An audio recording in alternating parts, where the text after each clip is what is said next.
Ես ուրոլոգիայի մասնագիտությունը ընտրել եմ, բարձինատուտը սկսվել է 2013 թվականին եւ արդեն իսկ բնականաբար իմացել եմ, որ կա ռոբոտիկ վիրաբուժություն,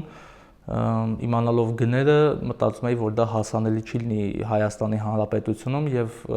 իհարկե ցանկությունը մեծ է ռոբոտիկ վիրաբուժությամբ զբաղվելու եւ այն ժամանակ շատ մեծ մտքեր ունեի, որ պետք է հենց կրթությունս շարունակեմ դրսում, անպայման տիրապետեմ ռոբոտիկ վիրաբուժությանը եւ բնականաբար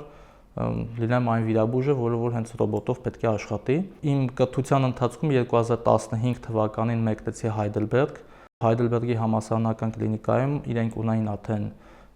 Da Vinci ռոբոտը տեղադրված եւ ամեն օրվա առօրեական վիրահատություններից էր բնականաբար ռոբոտիկ վիրաբուժությունը, ռոբոտիկ պրոստատեկտոմիան, երիկամի մասնահատումը, երիկամների հեռացումը, միզապարկի հեռացումը, այսինքն բոլոր ծավալները կատարում էին նաև ռոբոտիկ տարբերակով եւ բնականաբար 1 տարի այնտեղ լինելով ես հնարավորություն ունեցա մասնակցելու վիրահատություններին հենց առաջի օրվանից ի դեպ